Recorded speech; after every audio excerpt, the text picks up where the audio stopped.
요한계시록 10장과 11장은 여섯째 나팔과 일곱째 나팔 사이에 삽입된 것으로 보통 보고 있습니다. 이러한 삽입 계시는 요한계시록 7장에서 여섯째 인과 일곱째 인 사이에도 나왔었습니다.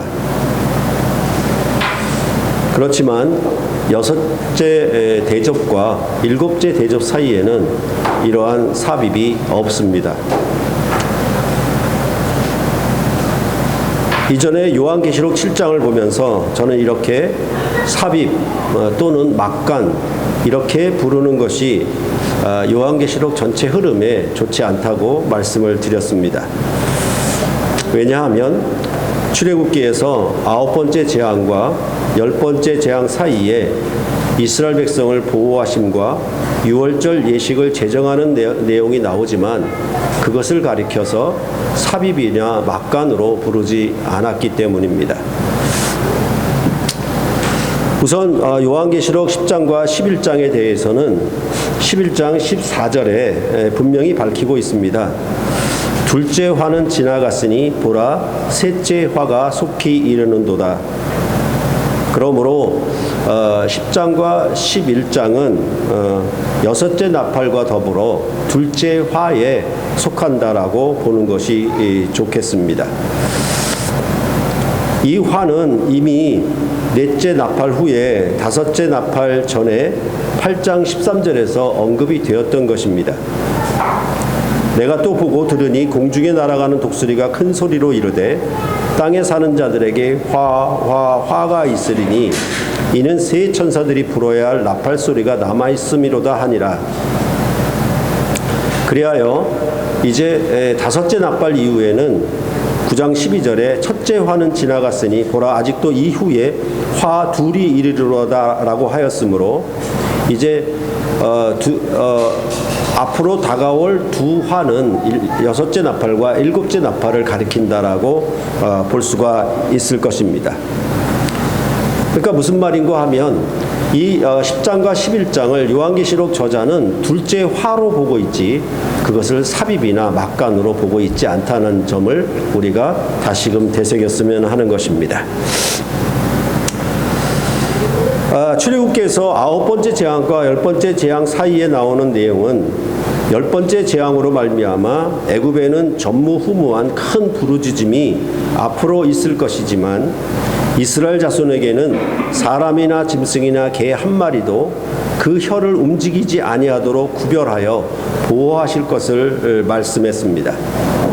또한 유월절 예식을 제정하도록 해서 애굽 전역에는 재앙이 덮치지만 이스라엘 백성들은 재앙이 넘어가며 그들의 집 안에서는 유월절 식사와 무교절 식사를 함으로 새 생명이 시작됨을 말하였습니다. 아울러 여호와의 군대로 이스라엘 백성이 장정 60만 명이 유월절에 애굽에서 나왔다라고 말을 하고 있습니다. 이러한 출애굽 모형을 우리가 알게 되면 오늘 여섯째 나팔과 일곱째 나팔 사이에 나오는 10장과 11장의 내용이 무엇인지 이해할 수가 있겠습니다. 앞에서 우리가 여섯째 인과 일곱째 인 사이에는 이마에 인침을 받은 14만 4천의 군대가 나오며 어린 양이 인도하여 줄이지도 아니하고 목마르지도 아니하는 생명샘으로 인도하며 모든 눈물을 씻어주는 것으로 말했습니다. 그러니까 이 여섯째 인과 일곱째 인 사이에는 이마에 인친 사람들을 14만 4천으로 보호하는 걸 얘기가 되고 이 사람들을 생명샘으로 인도하는 것으로 그렇게 얘기하고 있습니다. 그러니까 이 9번째 재앙과 10번째 재앙 사이, 그 다음에 여섯째 인과 일곱째 인 사이, 그 다음에 여섯째 나팔과 일곱째 나팔 사이에 이 들어가 있는 내용들이 어떤 뜻을 갖고 있냐면 항상 자기 백성을 보호하심, 그리고 자기 백성에게 새 생명으로 인도하심, 이것이 그 주된 그 핵심적인 내용입니다. 그러니까 이 출애굽기에 나타난 내용이 이제 14만 4천의 군대가 나와 그들을 보호와 그 여섯째 인과 일곱째 인 사이에 14만 4천의 군대가 나오고 그들을 생명샘으로 인도한다라고 하는 것은 출애굽기에 유월절에 60만의 장정이 나왔고 그들이 유월절 새로운 양식을 먹는 새 생명으로 인도함을 받는, 그래서 저 거룩한 처소에 들어가게 되는 그런 의미로 얘기를 하고 있다라는 것입니다. 그런 의미들을 우리가 먼저 파악하면 되겠고, 그래서 여섯째 인과 일곱째 인 사이에 나오는 내용에 대해서 최근에 일어났던 아프가니스탄 최종 탈출 사건을 가지고 여러분에게 비유로 설명을 드렸던 기억이 있습니다. 그래서 우리나라에 협력한 사람들을 탈레반의 최종 공격 전에, 개시 전에, 그러니까 마지막 재앙 이전에 우리나라가 가서 300여 명의 아프가니스탄인들을 구출해내서 어디로? 한국으로 인도했다. 이게 뭐냐 하면 그들을 보호하고 그들을 인도해서 새 생명의 나라로 한국으로 인도했다라는 뜻이 거기에 담겨져 있는 것이죠. 그러니까 그런 의미가 항상 이 최종적인 재앙과 심판 전에 있는 내용들은 그런 의미를 담고 있다라는 것을 여러분들이 기억하시면 오늘 10장과 11장의 이 내용도 여러분들이 비교적 쉽게 이해할 수가 있을 것입니다. 그런데 여섯째 나팔과 일곱째 나팔 사이에 나오는 요한계시록 10장과 11장은 앞서 여섯째 인과 일곱째 인 사이에 나오는 것과 조금 내용이 다르죠. 요한이 힘센 천사로부터 작은 두루마리를 받고 다시 예언하는 사명에 대해서 10장에 말을 하고 있고, 11장에는 성전을 청량해서 성전 안은 보호하고 성전 밖은 이방인에게 주어 42달 동안 짓밟히게 하는 가운데 두 증인이 예언하였다가 죽임을 당하고 죽임을 당한 후에 3일 반 만에 다시 살아나 하늘로 승천하는 내용이 이제 11장 마지막에 기록되어 있는 것입니다. 그러니까 여기서는 이런 내용이 뭐냐 하면 하나님이 말씀을 복음을 다시 예언하는 것, 그런데 그 예언하는 가운데 어떻게 되냐면 그 두 증인이 복음을 증거하고 권세가 나타났는데 도리어 핍박을 당하여 순교하게 되고 3일 만에 다시 살아나 하늘로 승천하는 내용을 얘기를 하고 있는 것이죠. 그러니까 여기서는 뭐냐 하면 전하는 사명, 복음을 전하는 사명을 얘기하고 그 다음에 그 사명 끝에 순교함에도 불구하고 부활의 생명으로 하늘로 올라감, 그것에서 새 생명을 얘기하는 방식이에요. 그러니까 일곱째 인 사이에는 14만 4천이 매우 중요한 내용이었는데, 여기서는 그 군대적인 표현보다는 이렇게 복음을 전하는 사명자들, 그 사명자들이 어떻게 전하였고 핍박을 받았으며 다시 부활의 생명으로 그 영광을 얻었는가, 이런 내용이 이 10장과 11장에 기록되고 있는 것을 여러분들이 보시면 되겠습니다. 그럴 때에 이렇게 출애굽기의 9번째 재앙과 10번째 재앙 사이에 나오는 것은 9번째 재앙 마지막에 있는 내용에 따라서 나온다라는 것을 우리가 기억해야 할 것입니다. 그래서 출애굽기 10장 27절로 28절에 보면 여호와께서 바로의 마음을 완악하게 하셨으므로 그들 곧 이스라엘 백성들을 보내기를 기뻐하지 아니하고 바로가 모세에게 이르되 너는 나를 떠나가고 스스로 삼가 다시 내 얼굴을 보지 말라. 네가 내 얼굴을 보는 날에는 죽으리라. 이렇게 되어 있는 것이죠. 그러니까 이 9번째 재앙이 이르는 동안에 애굽 바로 왕은 마음이 점점 더 완악해지고 강팍해져서 이제는 모세로 하여금 위협하여서 다시 내 얼굴을 보면 넌 죽는 줄 알아라. 이렇게 되어 있는 것이죠. 그러니까 이런 아주 큰 마음이 완악해져서 회개치 아니하는 것을 분명하게 아주 강하게 얘기한 다음에 그 다음에 이제 10번째 재앙 사이에 이스라엘 백성을 구별하여 보호하심, 그 다음에 유월절에 새 생명을 주심을 얘기하고 있는 것이 출애굽기의 그 내용이었던 것입니다. 이와 같이 지금 오늘 10장과 11장의 이 내용도 사실은 여섯째 나팔 내용에 이어지는 것이기 때문에 여섯째 나팔에서 뭐라고 그랬냐면 9장 20절과 21절에 이 재앙에 죽지 않고 남은 사람들은 손으로 행한 일을 회개하지 아니하고 오히려 여러 귀신과 또는 보거나 듣거나 다니거나 하지 못하는 금, 은, 동과 목석의 우상에게 절하고 또 그 살인과 복술과 음행과 도둑질을 회개하지 아니하니라 이렇게 얘기를 하고 있는 거죠. 이런 얘기가 뭐냐 하면 여섯째 나팔 후에 바로 아홉 번째 재앙으로 바로 왕이 아주 강팍해지고 왕락해진 것처럼 여기 3분의 1 사람들이 죽고 그 남은 사람들이 회개하는 것이 아니라 오히려 더 완악해졌다라고 말하는 방식과 같다라는 거예요. 그러니까 어찌 보면은 때리면 때릴수록 더 썽이 난다 그럴까? 그런 방식으로 대적이 더 강하게 나와 있는 것이죠. 이런 부분에 있어서 바로 오늘 10장과 11장이 이어지고 있다라는 사실을 여러분들이 생각하시면 좋겠습니다.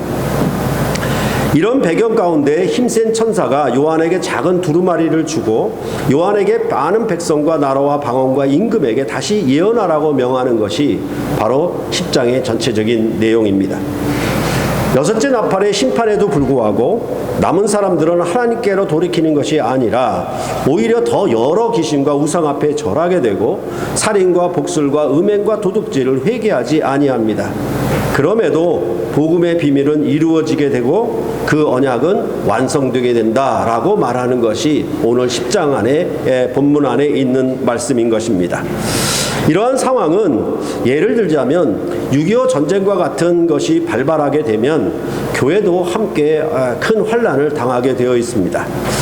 이러한 전쟁이 일어나면 인간성은 말살되고 우상은 더 크게 일어나며 사람들은 자기 구원을 위해서 더 타락하게 되어 있습니다. 그래서 거짓 선생이나 신자들은 자기 구원을 위해서 쉽게 믿음을 변질시키거나 물러서게 되어 있는 것이죠. 그러나 오히려 신실한 증인들은 이런 환난의 때에 더욱 자기 믿음을 강하게 나타내 보인다라는 것입니다. 이것을 우리가 일제강점기를 예를 들어서 설명하자면 일제강점기에 신사참배에 반대해서 갖은 고문을 당하면서도 자신의 신앙을 지키며 나라와 민족을 위해 끝까지 저항한 주기철 목사님은 47세의 젊은 나이에 순교하면서 일사각오라는 4글자의 유산을 그는 남겼습니다. 그는 어떻게 말했냐면 칼날이 나를 기다리고 있는 한 내가 칼날을 향해서 나아가리다. 내 앞에는 오직 일사각오의 길만이 있을 뿐입니다. 라고 자기 자신을 밝혔던 것입니다. 그러니까 이런 여섯째 나팔 그리고 최종적인 일곱째 나팔의 재앙과 심판 이런 상황이 오게 되면 어떤 사람들이 일어나면 대부분의 많은 사람들은 타락하고 더 세상의 어떤 정욕이나 유익을 위해서 믿음을 변절하고 물러가고 도망하고 배신하는 일이 일어나는 반면에 또 하나는 어떤 백성들이 일어나냐면 그런 큰 환난 가운데서도 오히려 믿음을 굳게 하고 절개를 나타내고 인내를 드러내서 강력한 믿음을 나타내는 그런 자들이 등장한다는 것이죠. 이게 뭐냐 하면 구별됨이죠. 구별됨이고 또 보호함이죠. 하나님께서 여섯째 나팔과 일곱째 나팔 사이에 이렇게 복음을 다시 증거토록 다시 예언토록 하는 이 일들은 무슨 일인가 하면은 이 여섯 나팔의 재앙을 함께 심판을 함께 경험하면서도 이런 가운데에서 오히려 다시 일어나 복음을 전파하는 증거하는 그런 능력의 일꾼들이 새롭게 등장함으로 하나님이 이들을 들어 사용한다라는 것을 말씀하고 있고 이들의 증거를 통하여 그들은 어떻게 될 것이냐. 비록 세상에서 예수님이 십자가에 못 박혀 죽임을 당한 것처럼 그는 세상에서 버림을 당했어도 죽은 자 가운데서 부활하여 하늘 보좌에 나아가신 것처럼 이 11장에 나오는 두 증인도 복음을 증거하다가 그들이 고난을 받아 죽임을 당하는데 그곳이 십자가에 못 박힌 곳이에요. 거기서 3일 만에 다시 일어나 그들은 하늘 보좌에 하늘에 올라가는 새 생명의 새로운 안식에 들어가게 되었다라고 말씀하는 것이 바로 이 10장과 11장이 강력하게 증거하는 내용이라고 할 수 있겠습니다. 그러니까 지금 이 주기철 목사님의 이런 상황들을 우리가 기억하게 되면 오늘 10장과 11장의 전반적인 부분들을 여러분들이 쉽게 알아들을 수가 있을 것입니다. 이렇게 하나님의 계명과 예수에 대한 믿음을 인내로 지키는 자들에게 복이 있을 것입니다. 그래서 요한계시록 14장 13절에도 내가 들으니 하늘에서 음성이 나서 이르되 기록하라 지금 이후로 주 안에서 죽는 자들은 복이 있도다 하시매 성령이 이르시되 그러하다 그들이 수고를 그치고 쉬리니 이는 그들의 행한 일이 따름이라 하시더라. 주 안에서 죽는 자들 곧 이마에 인침을 받은 사람들은 영원한 안식으로 인도가 될 것입니다. 그러나 짐승의 표를 이마에 받아 우상에게 경배하는 사람들은 쉬지 못하고 고난의 연기가 세세토록 올라가는 그런 재앙과 심판을 당하게 될 것이라고 요한계시록은 말씀하고 있는 것입니다. 오늘 요한계시록 10장 본문에서는 힘센 천사의 모습과 또한 그의 맹세의 외침이 1절로부터 7절에 나오고 있습니다. 그리고 그 결론은 6절로부터 7절에 있다고 볼 수 있겠습니다. 세세토록 살아계시니 곧 하늘과 그 가운데 있는 물건이며 땅과 그 가운데 있는 물건이며 바다와 그 가운데 있는 물건을 창조하신 이를 가리켜 맹세하여 이르시되 지체하지 아니하리니 일곱째 천사가 소리내는 날 그의 나팔을 불려고 할 때에 하나님이 그의 종 선지자들에게 전하신 복음과 같이 하나님의 비밀이 이루어지리라 하더라 라고 말씀하고 있습니다. 하늘과 땅과 바다 그리고 그 가운데에 있는 물건을 창조함은 창세기의 천지창조를 가져온 것인데 이는 창조의 6일을 갖다가 3일과 3일로 나누어서 앞에 3일은 바탕을 만든 거죠. 그렇죠? 그러니까 하늘을 만들고 땅을 만들고 바다를 만들었다고 얘기하고 후에 3일은 뭐냐 하면 하늘에 공중에 나는 새를 채워넣고 땅에다 각종 동식물들을 채워넣고 그 다음에 바다에 많은 각종 물고기를 채워넣는 방식으로 말을 했죠. 그러니까 이 창조마저도 뭐냐면 그냥 단순히 첫째 날, 둘째 날, 셋째 날 뭐 했다가 아니라 앞에 바탕을 만들고 그 가운데 물건을 집어넣고 바탕을 만들고 그 가운데 물건을 집어넣는 방식을 통해서 무엇을 말하고자 라고 하면은 이 창조는 무엇인가 성취를 향하여 완성을 향하여 시작되었다라고 말하는 것이 창세기의 6일 창조에 나타난 모습들이에요. 그런데 그것을 지금 요한계시록에 가져와서 뭐라고 그러냐면 땅에 그 가운데 있는 물건들, 하늘에 또 그 가운데 있는 물건들, 바다에 있는 또 그 가운데 있는 물건들 이렇게 말을 한다라고 하는 것은 단순히 천지 창조가 어떠한 모습으로 되었냐라는 것이 아니라 그 가운데 서린 뜻은 무엇이냐면 이렇게 창조하신 뜻이 창조하신 그 일이 이제 반드시 성취되고 완성된다라는 의미를 얘기를 하고 있고 그것을 뭐라고 받느냐라고 하면 이제 지체하지 않을 것이다. 지체하지 않을 것이고 그 지체하지 아니면 무슨 지체하지 아니하면야 선지자들이 전한 그 종들이 전한 복음이 이루어지라. 복음의 비밀이 이루어지라고 말씀하는 것이 바로 7절에 되어 있는 것입니다. 이것이 이 그 힘센 천사가 자기 모습을 나타내고 자기의 힘 있는 소리로 외쳐서 그가 하늘에 있는 하나님께 맹세하기를 이제 이 일을 지체하지 않을 것이고 그것은 반드시 복음의 비밀이 이루어지게 되는 일이 될 것이라고 그렇게 맹세하는 내용이 1절부터 7절에 기록되고 있다라고 하는 사실입니다. 그러니까 이것은 그 복음의 비밀이 어떻게 이루어지냐에 대해서는 이제는 8절로부터 11절에 힘센 천사가 요한에게 작은 두루마리를 주어 먹게 하고 이 요한은 다시 예언을 하며 또한 11장에 가서는 그것을 두 증인으로 바꾸어서 두 증인이 권세 있게 다시 예언하는 내용이 나오는 것으로 그렇게 말씀하고, 그것이 이루어지는 것은 결국은 그 일곱째 나팔이 불려질 때 그 11장 15절에 말하는 것처럼 세상 나라가 우리 주와 그의 그리스도의 나라가 되어 그가 세세토록 왕노를 타리로다, 이렇게 이루어지는 것으로 말씀하고 있는 것이 바로 이 10장과 11장의 내용인 것을 다시 한번 여러분들이 새기면 되겠습니다.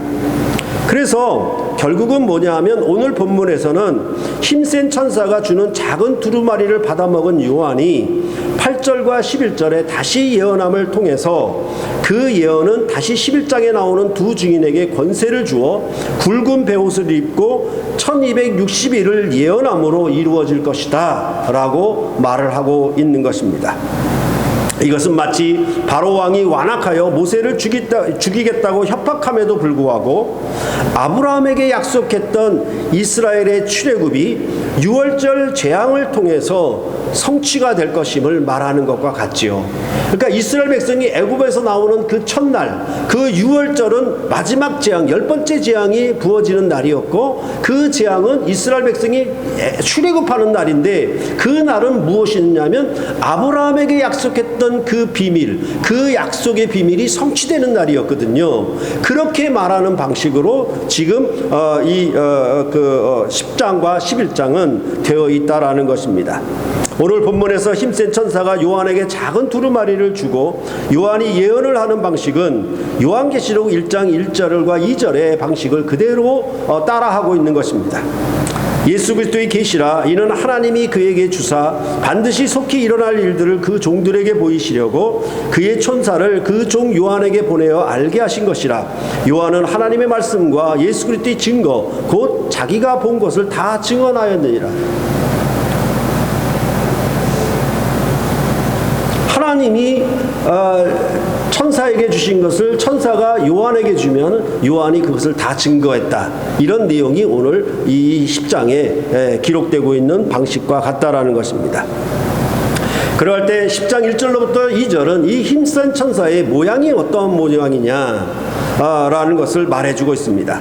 내가 또 보니 힘센 다른 천사가 구름을 입고 하늘에서 내려오는데 그 머리 위에 무지개가 있고 그 얼굴은 해 같고 그 발은 불기둥 같으며 그 손에는 펴놓인 작은 두루마리를 들고 그 오른발은 바다를 밟고 왼발은 땅을 밟고, 이렇게 묘사하고 있습니다.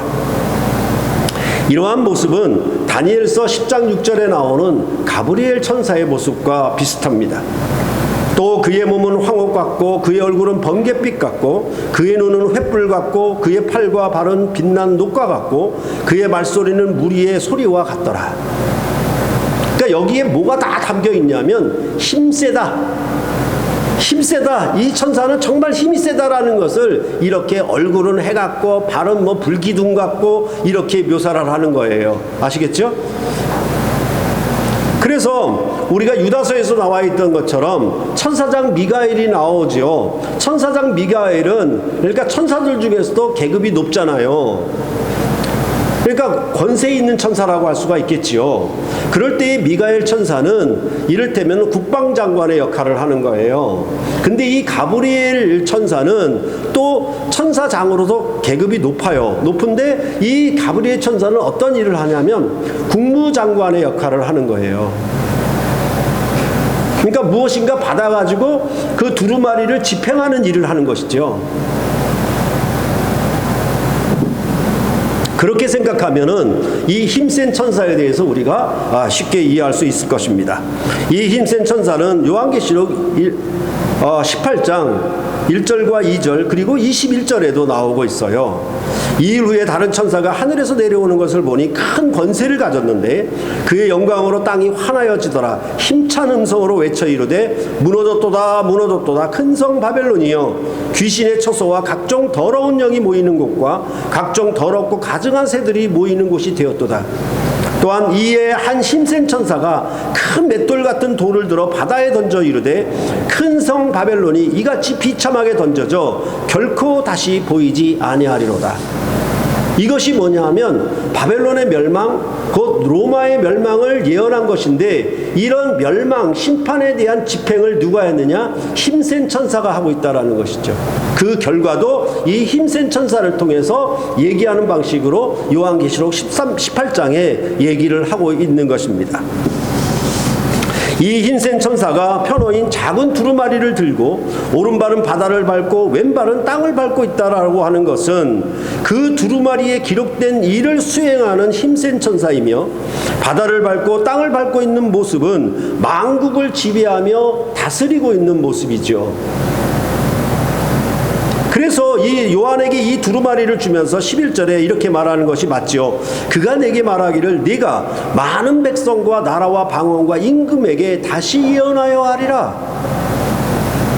이렇게 많은 백성, 많은 나라, 각 족속에게 다시 예언하는 그런 두루마리를 줄 정도의 힘센 천사가 누구냐? 땅을 밟고 바다를 밟고 있는 천사다라고 이렇게 그 모습을 보여주고 있는 것입니다. 그리하여서 결국 이 일이 집행이 되고 수행이 되면 복음의 비밀이 다 이루어져 바벨론을 심판하고 새하늘과 새 땅으로 인도하며 안식을 주는 완성으로 결론, 즉 완결될 것임을 요한계시록은 말한다라고 보시면 되겠습니다. 그렇기 때문에 이 힘센 천사의 음성도 아주 우렁찹니다. 그래서 3절과 4절에 그 음성을 묘사하죠. 사자가 부르짖는 것 같이 큰 소리로 외치니 그가 외칠 때에 일곱 우레가 그 소리를 내어 말하더라. 일곱 우레가 말을 할 때에 내가 기록하려고 하다가 곧 들으니 하늘에서 소리가 나서 말하기를 일곱 우레가 말한 것을 임봉하고 기록하지 말라 하더라. 이것도 힘센 천사의 모습이죠. 이 힘센 천사가 발언하는 것은 당연히 큰 권세가 따라오지요. 국방장관이나 국무장관이 발언하는 것은 당연히 그 큰 음성으로 큰 권세가 따라오게 되는 거예요. 이 사람들의 목소리가 높았다라는 말이 아니라, 목청이 컸다는 얘기가 아니라 권세 있는 말씀, 권세 있는 음성이라고 이런 방식으로 묘사를 하고 있는 것입니다. 그럴 때 여기 보면은 일곱 이는 임봉한 것을 떼었는데 여기서는 임봉하고 다시 기록도 하지 말라고 말을 하고 있습니다. 이것도 역시 7절에 복음의 비밀과 관련이 있는 것이고, 기록을 할 필요가 없는 것은 창조의 언약이 지체하지 않고 속히 이루어질 것이기 때문에 그렇습니다. 다시 무언가 기록해서 언약으로 남겨서 이 약속이 예언이 나중에 이루어질 것이라고 하면 기록해서 문서로 기록해서 남겨두겠는데, 그렇지 않고 이거 지체하지 않고 속히 이루어질 것이기 때문에 뭐예요? 이제 즉결 심판이라고 할 수가 있겠죠. 예, 이건 즉결 심판을 해야 되는 부분들이니까 기록도 하지 말라고 얘기를 하는 거죠. 근데 그것을 임봉하라고 하는 것은 비밀이기 때문에 임봉하라라고 말씀하고 있다라고 보여집니다. 이제 이 힘센 천사가 하늘을 향하여 오른손을 들고 5절로부터 7절에 맹세합니다. 그 맹세는 천지를 창조하신 하나님께 대한 맹세입니다. 그러므로 창조의 언약을 완성하는 맹세라고 할 수 있습니다. 마치 전쟁터의 왕의 명령으로 임무를 부여받아 나가기 전에 왕 앞에 충성을 맹세하는 모습입니다. 그 맹세의 핵심은 지체하지 않을 것이다. 그리고 복음의 비밀이 이루어질 것이라는 데에 있습니다. 이는 역시 또 다섯째 인을 뗄 때와 다른 모습입니다. 요한계시록 6장 11절을 보면은 각각 그들에게 흰 두루마기를 주시며 이르시되 아직 잠시 동안 쉬되 그들의 동무 종들과 형제들도 자기처럼 죽임을 당하여 그 수가 차기까지 하라 하시더라 라고 말했습니다. 거기서는 잠시 쉬라고, 아직 기다리라고 얘기를 했는데 여기서는 지체하지 않는다라고 말씀하고 있는 것입니다. 그런 의미는 무엇을 담고 있느냐라고 하면은 순교자의 수가 찼기 때문에, 순교자의 수가 찼기 때문에 이제 지체하지 않은 것이라고 알 수가 있습니다. 그래서 이제 더 이상 지체하지 않고 7나팔을 불어 심판을 완결하게 될 것입니다. 그 복음의 비밀이 이루어짐은 앞서 말씀드린 것처럼 11장 15절에 세상 나라가 주와 그리스도의 나라가 되어서 왕노릇하게 되리라는 것으로 완결될 것입니다. 세상 나라를 정복하고 이기는 영광의 나라가 도래할 것임을 그렇게 말씀하고 있는 것입니다. 이제 이 힘센 천사의 맹세가 시행이 되는 것을 이제 8절로부터 11절에 기록하고 있는 것입니다.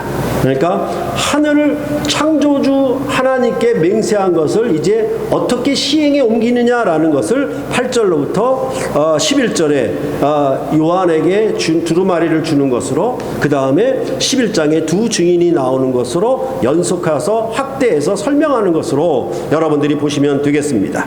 8절로부터 11절을 보시면 하늘에서 나서 내게 들리던 음성이 또 내게 말하여 이르되 네가 가서 바다와 땅을 밟고 서 있는 천사의 손에 펴놓인 두루마리를 가지라 하기로 내가 천사에게 나아가 작은 두루마리를 달라 한즉 천사가 이르되 갖다 먹어버리라. 내 배에는 쓰나 내 입에는 꿀같이 달리라 하거늘 내가 천사의 손에서 작은 두루마리를 갖다 먹어버리니 그 내 입에는 꿀같이 다나 먹은 후에 내 배에서는 쓰게 되더라. 그가 내게 말하기를 내가 많은 백성과 나라와 방언과 임금에게 다시 예언하여 하리라 하더라. 이렇게 두루마리를 먹는 것은 에스겔서 2장 6절로부터 3장 3절이 그 배경입니다. 거기 보면은 인자야 너는 비록 가시와 찔레와 함께 있으며 정갈 가운데 거주할지라도 그들을 두려워하지 말고 그들의 말을 두려워하지 말지어다. 그들은 패역한 족속이라도 그 말을 두려워하지 말며 그 얼굴을 무서워하지 말지어다. 그들은 심히 패역한 자라. 그들이 듣든지 아니 듣든지 너는 내 말로 구할지어다. 너 인자야 내가 네게 이르는 말을 듣고 그 패역한 족속같이 패역하지 말고 네 입을 벌리고 내가 네게 주는 것을 먹으라 하시기로 내가 보니 보라 한 손이 나를 향하여 펴지고 보라 그 안에 두루마리 책이 있더라. 그가 그것을 내 입에 펴시니 내 앞에 펴시니 그 안팎에 글이 있는데 그 위에 애가와 애곡과 재앙의 말이 기록되었더라. 또 그가 내게 이르시되 인자야 너는 발견한 것을 먹으라.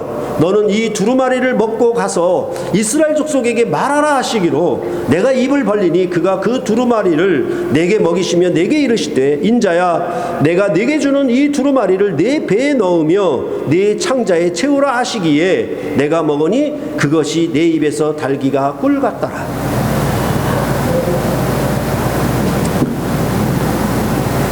에스겔은 패역한 족속에게 가서 전해야 했습니다. 들을 가망성이 없어요. 여섯째 나팔에 남은 사람들이 회개하지 않은 상황처럼, 아니면 아홉째 재앙으로 바로 왕의 마음이 더욱 완악해진 것처럼 그들은 단단한 부싯돌같이 아주 완악해져 있는 상황인데, 정말 그 상황이 뭐냐 하면 여기 가시와 엉겅퀴 정갈과 함께 거하는 자리인 것처럼 이게 정말 어렵고 힘들고 무섭고 두려운 자리였어요. 근데 에스겔에게 가서 전하라고 하는 겁니다. 그들이 듣든지 안 듣든지 네 사명을 다하라는 것입니다.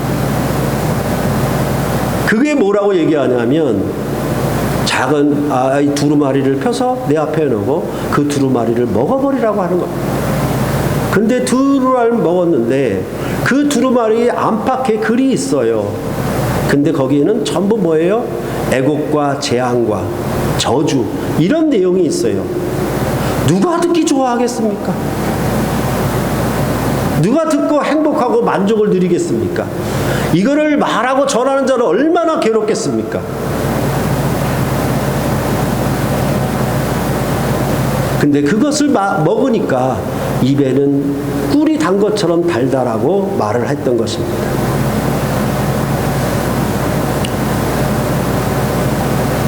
그러니까 이런 말들이 결국은 뭐냐 하면 이 이마에 인침을 받은 자들에게는 말씀이 꿀송이처럼 달아요.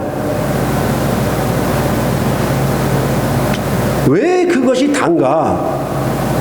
그것은 주의 법도가, 주의 규례가 명철을 주고 지혜롭게 하거든요. 그리고 주의 말씀을 지키려고 발을 금하여 악한 길로 가지 아니하기 때문에 그런 거예요. 이게 바로 시편 119편 100절과 103절에 나오는 내용입니다. 이마에 인침을 받은 사람, 곧 성령으로 세례를 받은 사람들은 이 말씀이 입에 달아요. 달라라고 하는 것은 어떤 의미냐 하면 이것이 하늘의 지혜가 와요. 내가 정갈 가운데 있을지라도, 가시와 엉겅퀴 가운데 있을지라도 내가 무슨 길을 가야 할지 눈에 보이기 때문에 그런 분별력이 임하고 그 지혜가 임해서 참으로 악한 길을 미워하고 선한 길을, 그 주의 법도를 따라 지키며 나아가기 때문에 단 거예요. 거기에는 뭐가 있습니까? 말씀을 순종하기 때문에 단 것이죠. 그래서 더 이상 육에 속하여 정욕대로 행하지 아니하고 영에 속하여 성령의 소욕대로 행하는 기쁨이 있다라는 것입니다. 그렇지만 세상은 그리스도를 미워하여 십자가의 못을 박아 죽인 것처럼 복음을 따라 행하는 우리들을 미워할 것입니다. 그래서 배에 써요.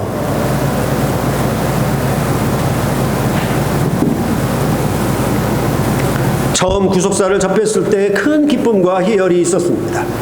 그러다가 새 출애굽을 통한 메시아 왕국의 복음을 깨달았을 때에는 정말 환희가 넘쳤습니다. 전혀 예측하지 못했던 일이 발생했습니다. 출애굽기와 마가복음이 하나님 나라의 설립이며 예수의 고난과 죽음과 부활의 가르침이 새 언약이며 신자의 구원의 삶은 자기를 부인하고 십자가를 지고 주님을 따르는 것이라는 이 비밀이 풀려질 때에 이루 말할 수 없는 큰 기쁨을 누렸습니다. 그리고 이 복음을 전하기만 하면 모두가 무릎을 이 복음 앞에 꿇고 돌아올 것이라는 기대가 넘쳤습니다.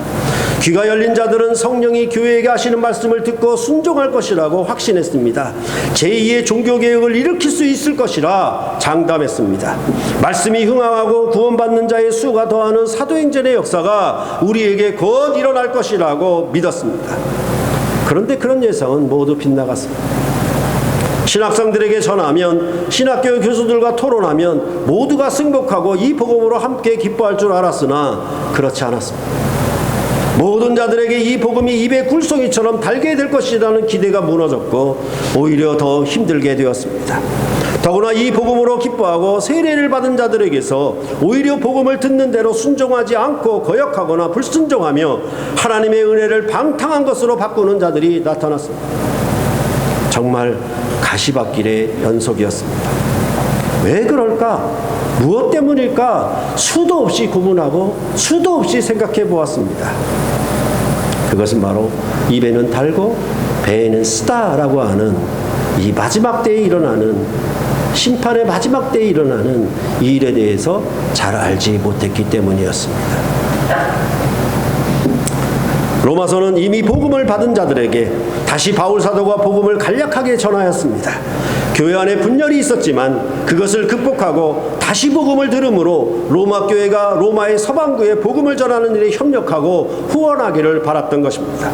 수도 없이 당하는 고난과 핍박 속에서도 바울은 로마 교회가 더 복음의 전진기지가 되어주기를 바랐고 그들에게 그렇게 당부하는 편지를 보냈던 것입니다.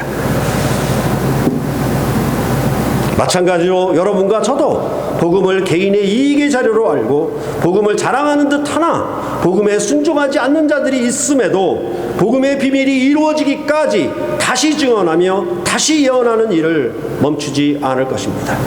비록 죽음을 당해 순교하더라도 11장의 두 증인처럼 3일 반 만에 다시 살아나 하늘에 오르는 영광의 부활의 생명과 안식을 얻게 할 것을 소망하며 우리의 경주는 계속될 것입니다. 코로나로 가장 어려운 시기에 여러 건축 요건들이 지금도 시시각각으로 불리하게 닥쳐들고 있는데도 우리의 예배당은 건축될 것입니다. 그리고 우리는 이제 전 성경을 배우고 읽히는 일에 시동을 걸었습니다. 복음의 기초를 출애굽기와 이사야와 마가복음을 통해 단단하게 세우고 이제 하나님의 전 경륜이 성경의 언약 역사에 어떻게 나타났으며 하나님의 복음의 비밀이 어떻게 이루어질 것인가를 알게 되는 명철을 우리에게 더하게 될 것입니다. 말 그대로 두루마리를 씹어먹게 될 것입니다. 경건하지 않은 자들이 맞는 심판과 다르게 우리는 더욱 경건함으로 이 시대를 이기는 복음의 증거자로 일사각오의 정신으로 나아갈 것입니다. 칼날이 나를 기다리고 있는 한 내가 칼날을 향해서 나아가리다. 내 앞에는 오직 일사각오의 길만이 있을 뿐입니다. 라고 주기철 목사님이 단단한 신앙 고백으로 엄청난 환난과 일제강점기에도 저항하여서 복음의 신앙의 길을 간 유력한 증인이 되었던 것처럼 여러분과 저도 이 새물결 교회도 이런 상황에서 정말 이러한 일을 감당해내는 교회로 세워지기를 바라는 것입니다. 바로 이것이 요한계시록이 말하는 어떤 환난 속에서도 믿음과 인내로 이기는 이마의 인침을 받은 자들의 모습이다 라고 말을 해주고 있습니다. 그래서 요즘에는 복음을 전하면 전할수록 뭐냐 하면 좁은 문을 찾는 자들은 힘이 적다는 말씀이 더욱더욱 마음에 새겨집니다. 그래서 그 한 사람을 얻기 위해, 그 작은 한 사람을 얻기 위해서 그래도 여전히 이 복음을 전하고 복음으로 교제하고 가르치기를 쉬지 않고 더 전진해 나가고 있는 것입니다. 이 일에 여러분들이 함께 하시고 협력해서 이 복음으로 말미암아 이 환난의 때, 이 마지막 때에 하나님이 우리를 보호하시고 우리에게 새 생명, 새 하늘과 새 땅에 눈물이 씻어지고 영원한 안식이 있는 새 생명의 나라로 인도하기까지 여러분들이 이 경주를 멈추지 아니하고 복음을 더욱 무장해서 이 복음을 다시 예언하고 다시 예언하는 놀라운 복음의 소명자, 사명자들이 되시기를 간절히 바라는 것입니다. 기도하시겠습니다.